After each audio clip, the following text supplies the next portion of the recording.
ఓం గం గణపతియే నమః. స్వర్ణలక్ష్మి నమస్తే అస్తు. పరబ్రహ్మ స్వరూపిణి రాజ్యం దేహి ధనం దేహి సర్వకామాంచ దేహి మే. 12 రాసుల వారికి లక్ష్మి స్వర్ణలక్ష్మి అమ్మవారి యొక్క కృపా కటాక్షం వలన ప్రతి ఒక్కరికి ఆత్మజ్ఞానం కలిగి ఉండాలి. తద్వారా ప్రతి నిమిషం ప్రతి సందర్భంలోనూ సంతోషంగా ఉత్సాహంగా ఉండే విధంగా అమ్మవారికి అందరినీ ఆశీర్వదించాలని, అంతేకాకుండా రాజ్యం దేహి మన అందరికీ మంచి పదవి, ఉన్నతమైన స్థితి, ఒక అధికారం, దర్పం అన్ని కలిగించాలని, దానితో పాటు స్వర్ణలక్ష్మి అమ్మవారు ప్రతి ఒక్కరికి ధన ప్రవాహాన్ని కలిగించాలని, ఫైనల్ గా సర్వకామాంచ దేహిమే మనం అనుకున్న ప్రతి కోరిక కూడాను ఇమ్మీడియట్ గా తక్షణమే అమ్మవారు మనకి నెరవేర్చాలని చెప్పేసి అమ్మవారు ప్రార్థన చేస్తూ, గణపతిని కూడా మనం చేసే ప్రతి దానిలోనూ మనకి బుద్ధి సిద్ధి చక్కటి విజయాన్ని, ఒక మంచి వివేకాన్ని కలిగించాలని, సత్ డిసిషన్స్ మంచి నిర్ణయాలు తీసుకునే విధంగా మనకి గణపతి మనకు కృప ఉండాలని చెప్పేసి ప్రార్థన చేస్తూ, మనం ఈ రోజు టాపిక్ చూసుకుంటే సూర్యుడు వృషభ రాశి నుంచి మిథున రాశిలోకి మారుతూ ఉన్నారు. దీనిని మనకి మిథున సంక్రమణ అంటారు. అంటే ఇది 12 రోజులు ఉంటుంది ఈ సంక్రమణ. మనకి మకర సంక్రమణ, మకర రాశి ఎలానో ప్రతి నెల ఒక్కొక్క సంక్రమణ వస్తుంది. ఇప్పుడు రాబోయే సంక్రమణ మిథున సంక్రమణ అంటారు. ఇది 30 రోజులు ఉంటుంది. 15వ తారీఖు జూన్ నుంచి జూలై 15 వరకు ఉంటుంది. ఈ 15 రోజులు సూర్యుడు మిథున రాశిలో ఉండటం వలన ఏం జరుగుతుంది 12 రాశుల వారికి అని తెలుసుకున్నాం. అయితే ముఖ్యంగా సూర్యుడు మారటం వల్ల సూర్యుడు ఎలాంటి విషయాల్లో మనకి ప్రభావాన్ని చూపిస్తాడని తెలుసుకున్నాం. సూర్యుడు వచ్చేటప్పటికి ముఖ్యంగా 8 రకాలైన అంశాలపైన ప్రభావాన్ని చూపుతూ ఉంటారు.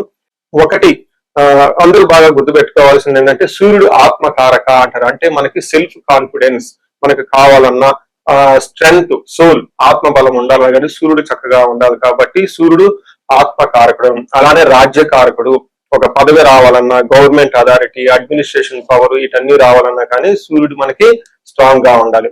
అలానే పితృకారకుడు, father related elders, mentors, boss వీళ్ళందరినీ కూడా మనకి సూర్యుడే రిప్రజెంటేషన్ చేస్తూ ఉంటారు. యశస్సు, కీర్తి ప్రతిష్టలు, గుర్తింపు, కొంతమందికి గుర్తింపు ఉంటుంది ఏ పని చేసినా, కొంతమందికి ఏ పని చేసినా గుర్తింపు అనేది ఉండదు. ఈ గుర్తింపు లేకపోవడం కూడా కారణం కూడా సూర్యుడు వాళ్ళ జాతకంలో సరిగ్గా లేకపోవడం అని గమనించుకోవాలి.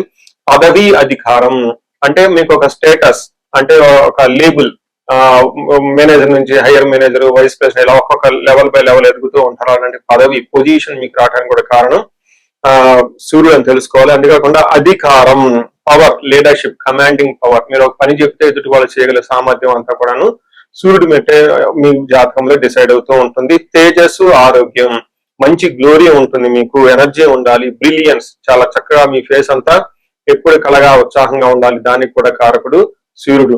ముఖ్యంగా లాస్ట్ లో ఆరోగ్య ప్రదాత, సూర్యుడిని ఆరోగ్యం ఇచ్చే వాళ్ళు అంటారు. ఎవరి జాతకంలో అయితే సూర్యుడు సరిగా ఉండరో వాళ్ళకి అనారోగ్యంతో బాధపడుతూ ఉంటారు. ఎవరికైతే సూర్యుడు ఉచ్చ స్థానంలో ఉంటారో చక్కగా వాళ్ళకి హెల్తీగా ఉంటారు, ఫిజికల్ గా చాలా స్ట్రాంగ్ గా ఉంటారు, ఒక పవర్ వాళ్ళలో ఉంటుంది అని తెలుసుకోవాలి. ఇలా 8 రకాలైన ముఖ్యమైన కారకాలు ప్రతి ఒక్కళ్ళ జీవితంలో సూర్యుడు అనేది ప్రభావాన్ని చూపిస్తూ ఉంటారు. అయితే ఈ సూర్యుడు మిథున రాశిలో ఉండటం వల్ల ఇందాక వరకు మనం చెప్పుకున్న విషయాల్లో కొందరికి అనుకూలంగా ఉంటుంది, కొందరు ప్రతికూలంగా ఉంటుంది. ఏ రాశుల వాళ్ళకి అనుకూలంగా ఉంటుంది, ఏ రాశుల వాళ్ళకి ప్రతికూలంగా ఉంటుందో మనం చూద్దాం. కుంభరాశి చూస్తే వీళ్ళకి మిక్స్డ్ గా ఉంటుంది. అంటే ఓవరాల్ గా బాగున్నప్పుడు కానీ ఈ యొక్క సూర్య సంచారం బట్ కొంచెం ఎట్లయినా కొన్ని విషయాలు ఆలోచించి ముందుకెళ్ళడం అనేది ఇంపార్టెంట్. అంటే మిక్స్డ్ గా ఉంటుంది, మిశ్రమ ఫలితంగా ఉంటుందని గమనించాలి. ఇందులో మనకి సూర్యుడు 5th హౌస్ లో ఉండటం వల్ల జనరల్ గా ఎడిక్షన్స్ ఎక్కువగా ఉంటాయి, అనవసరమైన పనులు ఎక్కువగా చేస్తూ ఉంటారు, లవ్, రొమాన్స్ లాంటి విషయాల్లో కొంచెం ఇబ్బందులు ఉంటాయి అని గమనించుకోవాలి. పెద్ద పెద్ద పనులు చేసేటప్పుడు కొంచెం ఆలోచన తడబడుతూ ఉంటాయి, కొంచెం సరిగ్గా కాన్సన్ట్రేషన్ చేయలేరు అని మనకి సహజంగా మన రియల్ లైఫ్ లో, డే టు డే లైఫ్ లో మనం గమనించవచ్చు. అయితే మనకి సంస్కృతంలో మహర్షులు ఏం చెప్పారు, ఒక రహస్యమైన శ్లోకంలో చెప్తూ ఉంటారు. దాంట్లో దేహలాస్యం, మనస్తాపం, సుహృద్వేషం, ధన వ్యయం, బుద్ధి చాంచల్యం ఆప్నోతి రవే పంచమే సంయుతే.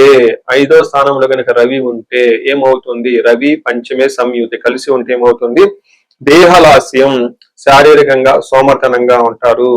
రెండోది, మీ డే టు డే దినచర్య సరిగా చేయరు, ఉదయాన్నే టైంకి నిద్ర లేకపోవటం, ఎక్సర్సైజ్ చేయటం, యోగా చేయటం ఇలాంటి ఏమీ చేయరు, టైంని పాస్ చేస్తూ ఉండే అవకాశం ఎక్కువగా ఉంటుంది. దీనితో పాటు మనస్తాపం, ఏదో మిస్టేకులు చేసేసి లోన ఎక్కడో ఏదో గిల్టీగా ఫీల్ అయ్యే అవకాశం ఎక్కువగా ఉంటుంది. సుహృద్వేషం, స్నేహితుల వల్ల ఆటంకాలు ఉంటాయి. ఆ తర్వాత లవ్, ప్రేమికుల మధ్య ఏదైనా ఉంటే, ఫ్రెండ్షిప్ ఉంటే సరైన సహకారం మీకు అందించబడదు. దీనితో కాకుండా మీకు మోస్ట్ ఇంపార్టెంట్ ధన వ్యయం, విపరీతంగా ధనం ఖర్చు అవుతుంది. అది కూడా అన్ని వేస్ట్ ఖర్చులు చేస్తూ ఉంటారు. ఈ టైంలో స్పెక్యులేటివ్ చేయటం, అనవసరమైన షేర్లు కొనటం, గ్యాంబ్లింగ్ లాగా చేయటం, ఆ అవసరమైన వాటికంటే ఎక్కువగా రెస్టారెంట్లు వాటిలో ఇట్లు తిరిగి డబ్బులన్నీ అవగొట్టుకుంటూ ఉంటారు. పనికిరాని పనుల కంటే పనికొచ్చే పనుల కంటే పనికిరాని పనులకు ఎక్కువగా టైం స్పెండ్ చేసే అవకాశం ఉంటుంది. చాలా జాగ్రత్తగా ఉండాలి. బుద్ధి చాంచల్యం, మనసు అనేది నిలకడగా ఉండదు, ఎటో వెళ్ళిపోతూ ఉంటుంది. ఇంపార్టెంట్ పనుల మీద కంటే కూడా అనవసరమైన పనుల మీద మనసు కాన్సన్ట్రేషన్ చేసే అవకాశం ఎక్కువగా ఉంటుంది అని మీరు గమనించుకోవాలి. సో ఇది బట్ ఓవరాల్ గా చూసుకుంటే ధనం ఖర్చు అయినా కానీ మీకు రెగ్యులర్ గా వచ్చే మనీ ఫ్లో అయితే చక్కగా ఉంటుంది. అలానే లాభప్రదంగా ఉంటుంది. ఫైనల్ గా అంటే మీరు రెగ్యులర్ గా పనులు ఏవైతే చేస్తూ ఉంటారో ఈ పనుల ద్వారా లాభం ఉంటుంది. ప్రొఫెషనల్ లాభం ఉంటుంది, బాసుల ద్వారా లాభం ఉంటుంది, గవర్నమెంట్ అఫీషియల్ నుంచి లాభం ఉంటుంది. ఇలా ఏ ప్రకారంగా చూసుకున్నా కానీ గుర్తింపు అన్ని విషయాల్లో బాగానే ఉంటుంది. అయితే మీరు జాగ్రత్తగా ఉండవలసిన విషయం ఏంటంటే మీ యొక్క డే అనేది మీ కంట్రోల్లో ఉండాలి. ఫిజికల్ గా చక్కగా హెల్తీగా మెయింటైన్ చేసుకుంటూ ఉండాలి.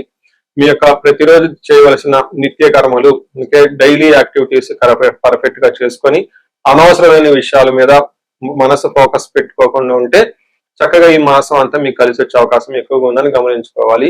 ఈ రాశి వాళ్ళు ఏలినాటి శని ప్రభావంతో దాదాపు ముగింపు దశలో ఉన్నారు కాబట్టి కొంచెం సహనంగా ఓపికగా ఉండటం అవసరం.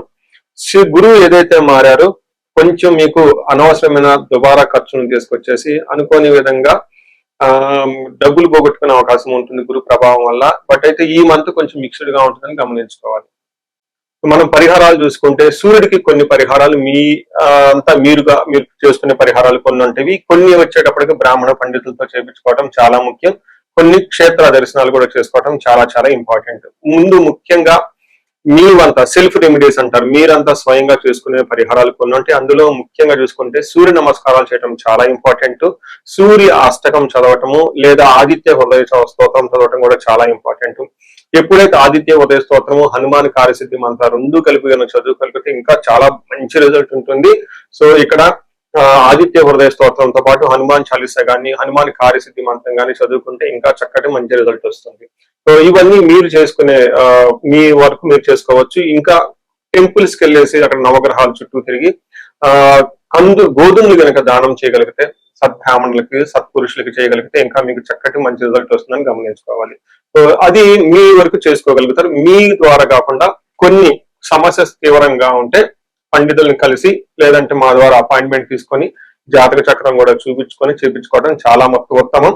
ఇందులో ముఖ్యంగా సూర్యుడికి సంపూర్ణమైన శాంతులు చేయాల్సి ఉంటుంది. గ్రహ శాంతి అంటారు. ఈ గ్రహ శాంతిలో సూర్యుడికి జపాలు, దానాలు, తర్పణాలు, హోమాలు ఇవన్నీ చేస్తూ ఉండాలి. వీటితో పాటుగా ఇంకా మీ యొక్క ఇండివిడ్యువల్ జాతకం చూపించుకోవడం చాలా చాలా ముఖ్యం. ఎవరికైతే మీ యొక్క ఇండివిడ్యువల్ లైఫ్ లో మీకు ఏజ్ 35 to 45 మధ్యలో ఉండి 40 years ప్లస్ ఆర్ మైనస్ లో ఉన్న వాళ్ళకి ఎక్కడైనా మీకు లైఫ్ స్టాగ్నేటెడ్ కనిపించింది, అప్పటిదాకా సక్సెస్ఫుల్ ట్రాక్ రికార్డు ఉండి ఇక్కడ ఎందుకో ఆగిపోయారు, గ్రోత్ లేదని మీకు అనిపిస్తే ఒక్కసారి కాల్ చేసి అపాయింట్మెంట్ తీసుకోండి, మీ జాతకం చెక్ చేసుకోండి. నేను 35 to 45 age group research group గా చేస్తూ ఉన్నాను. చాలా మంది పీపుల్ మిడ్ లైఫ్ క్రైసిస్ అని చెప్పేసి ఇక్కడ ఆగిపోతూ ఉంటారు. చాలా మందికి డైవర్స్ అవుతూ ఉంటుంది, సడన్ గా కెరీర్ లో బ్రేక్ వస్తూ ఉంటుంది.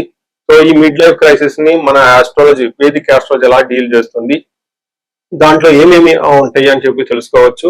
ముఖ్యంగా జ్యోతిష శాస్త్రం ప్రకారం గ్రహ శాంతులు అని ఉంటాయి, గ్రహ దోషాలు అని ఉంటుంది. మీ యొక్క అంతర్దశలు దశలు తెలుసుకొని వీటిల్లో ఏదైనా ఒక గ్రహం దోషం ఉండటం అయితే మీరు స్టాగ్నెటెడ్ అయిపోతారు.